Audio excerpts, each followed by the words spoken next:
તો રાજકોટમાં સમૂહ લગ્નના નામે છેતરપિંડીને મામલે પોલીસ એક્શન મોડમાં આવી ચૂકી છે અને પોલીસ દ્વારા તપાસ અને કાર્યવાહી થઈ રહી છે। આયોજક દિલીપ ગોહિલ અને દીપક હિરાણી પોલીસના સકંજામાં પણ આવી ચૂક્યા છે। ગણતરીના કલાકોમાં જ પોલીસે તેમને દબોચી લીધા છે। સમૂહ લગ્નના મુખ્ય આયોજક ચંદ્રેશ છત્રુલા અત્યારે હજુ પણ ફરાર છે। પોલીસના સકંજામાં તેઓ નથી આવ્યા। 3 શંકાસ્પદ લોકોની પણ પોલીસ દ્વારા પૂછપરછ હાથ ધરવામાં આવી રહી છે। રાજકોટના સમૂહ લગ્નના આયોજકો ફરાર થઈ ચૂક્યા હતા અને તેમના દ્વારા લોકો સાથે છેતરપિંડી આચરવામાં આવી હતી અને તે મામલે પોલીસ છે તે આકરા પાણીએ જોવા મળી। આયોજક દિલીપ ગોહિલ અને દીપક હિરાણી પોલીસના સકંજામાં આવી ચૂક્યા છે। પોલીસ તપાસમાં આ બંને લોકો ઝડપાઈ ચૂક્યા છે। સમૂહ લગ્નના મુખ્ય આયોજક ચંદ્રેશ છત્રુલા હજુ પણ ફરાર છે, તેઓ પોલીસ પકડમાં નથી આવ્યા। સંવાદદાતા લકીરાજથી ફોનલાઈન પર જોડાઈ ચૂક્યા છે। લકીરાજ, રાજકોટની અંદર સમૂહ લગ્નના નામે છેતરપિંડી આચરનારા 2 વ્યક્તિઓ ઝડપાઈ ચૂક્યા છે અને મુખ્ય જે છે તે હજુ ફરાર છે।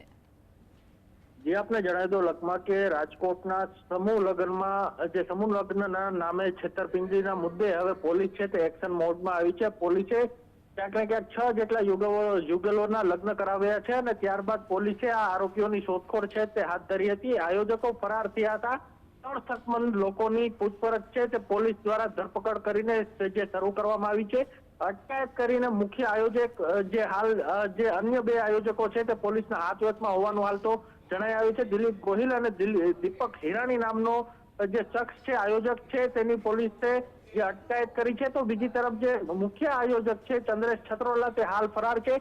એને શોધવા પોલીસે અલગ અલગ ટીમ બનાવીને ચક્રો ગતિમાન કર્યા છે। જી લકીરાજ, બંને આરોપીને પોલીસે ક્યાંથી અને કેવી રીતે ઝડપી પાડ્યા છે?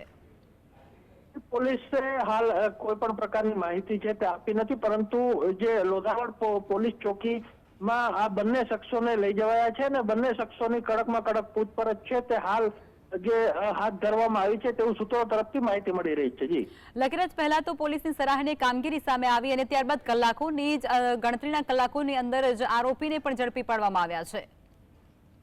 જ્યારથી આ સમગ્ર ઘટના બની વહેલી સવારે 6:30 વાગ્યાથી ત્યારથી જ પોલીસને જાણ કરવામાં આવી હતી। પ્રથમ તો પોલીસે જે યુગલોના જે લગ્નની વિધિ જે કરાવવા માટે જે કાર્યવાહી કરી હતી અને જે તમામ જે વ્યવસ્થા છે તે પોલીસ દ્વારા પૂરી પાડવામાં આવી હતી। તો બીજી તરફ જે તાત્કાલિક ધોરણે અલગ અલગ ટીમો બનાવીને એસઓજી સહિતની ટીમો બનાવીને તે તાત્કાલિક ધોરણે આરોપીઓને શોધખોળ માટે મોકલી દેવાયા હતા। ત્યારે હાલ તો આ 2 જે આયોજકો છે તેની અટકાયત કરી હોવાનું ક્યાંક ને ક્યાંક માહિતી મળી રહી છે। જી અને આ જે મુખ્ય જે આરોપી છે તેને શોધવા માટે કેવા પ્રકારની અત્યારે પોલીસ દ્વારા કાર્યવાહી કરવામાં આવી રહી છે, તે પ્રકારનો કોઈ ખુલાસો ખરો?